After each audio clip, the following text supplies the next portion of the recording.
તો જય સિયારામ મિત્રો, કેમ છો? ખૂબ તમે બધા મજામાં છો. અત્યારે હું ને રણવીર જઈએ છીએ ભાટિયા.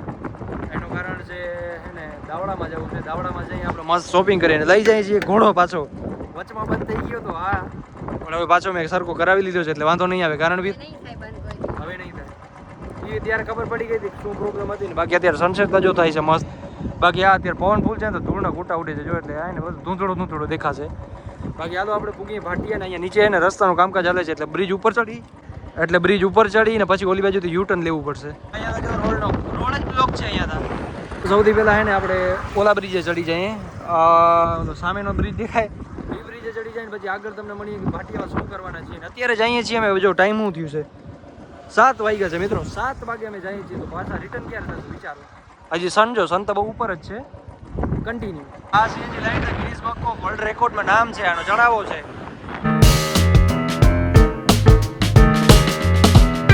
એમાં ઘડવા ભેગા હોય જો સીએનજી ની લાઈન ને આ ટ્રાફિક. એનું કારણ છે સાંજનો ટાણો છે, બધા મજૂર વર્ગ ને છૂટા હોય. હાલો આપણે એન્ટર થતા અહીંયા ભાટિયામાં. દાવડામાં જઈએ શોપિંગ કરવા માટે. મિત્રો દાવડાની બહાર નીકળે પણ મોસમ છે ને બહુ ખતરનાક થયું છે. ઓહો હવે છે ને ચાવી પરાવીએ. પણ આમાં એક વસ્તુ છે કે જો મિત્રો આનો ઓલો લેમ્પ ઉડી ગયો છે મિત્રો. આમાં એક પ્રોબ્લેમ આવી ગઈ છે. જો આ લેમ્પ ઉડી ગયો છે, લાઈટ લાગતી જ નથી આની. હવે છે ને સૌથી પહેલાં આપણે લેમ્પ સરખું કરાવી આનું ને પછી અહીંયાથી ઘરે જઈએ. નકા પછી આ વરસાદ જે ચાલ્યો છે જો રસ્તામાં આવી જાય નક્કી ના કહેવાય કાંઈ. સૌથી પહેલાં રોયલ એન્ફિલ્ડમાં જઈને શોરૂમ આનો લેમ્પ સરખું કરાવીએ. મિત્રો આમાં આવું છે કે બધી ખોલવા હાટું હોય ને એની એક ચાવી જોઈએ. ચાવી અમારી પાસે છે નહીં. ચાવી પડી છે ઘરે. આની બુલેટની જ ચાવી જોઈએ, બીજી એ ચાવી નથી. તો મિત્રો આમાં રાજકારણ એવું છે કે અમે હે ને સવારે વાંથી નીકળ્યા ને તો એ મને યાદ નહોતું, પણ અત્યારે રાત થઈ ને તો મેં ક્યાં આના બત્તા ચાલુ કરવાની ટ્રાય કરી. પછી મને યાદ આવ્યું કે આનો જે અંદરનો લેમ્પ આવે ને, આ અંદરનો લેમ્પ એ હે ને ઉડી ગયો છે.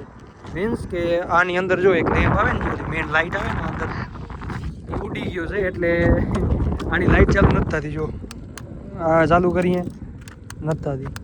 એટલે પછી રાતે ઘો થઈ જાય. એના કરતાં અમે હે ને ભાટિયાથી વેલેરા જ નીકળી આવ્યા. આ ઉપરથી એક તો વરસાદ આવો ચડ્યો છે ને આમ ભડકે વરે છે બધું.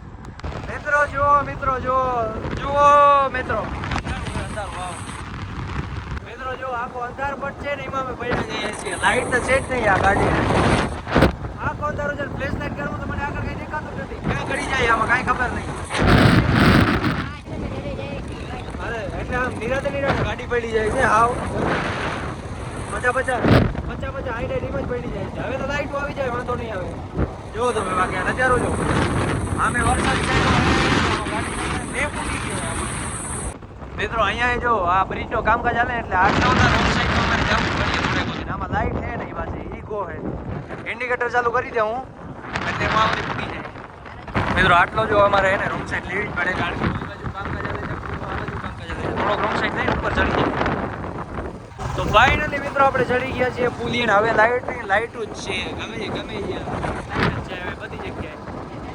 હવે બસ થોડુંક છે, 1-2 કિલોમીટર હશે અમારો ગામડો બંધ કરે.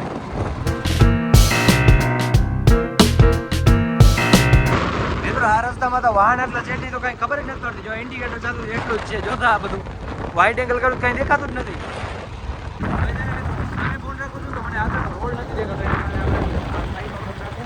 સામે તમે નજારો જો સામે ગાડી આવે છે થોડું ઘણું દેખાશે, કારણ કે લાઈટ પડે છે. બાકી તો આવ ગબડક જ છે, કાંઈ દેખાતું જ નથી. જોતા હવે આ ગાડી ગઈ ને એના કારણે થોડું ઘણું દેખાતું હશે. હવે જોતા મિત્રો હવે સામેથી જે ગાડીઓ આવે છે ને પેલા અહીં વિચારીએ કે એને બધાને જવા દઈએ પછી અમે જઈએ. નકા આ સામે પ્રકાશ ભરીએ ને તો ખબર જ નહીં પડે. મિત્રો ગામડામાં તો પૂરું ઇન્ડિકેટરથી નથી દેખાતું, લાઇટ જ નથી. હું ગામડામાં આવ્યા જોતા ઓહો હોય વાઇડ એંગલમાં તો કંઈ ખબર જ નથી પડતી. તો ફાઇનલી મિત્રો ડેલામાં પૂરી દીધી છે. હવે આપણે જઈએ ઘરે.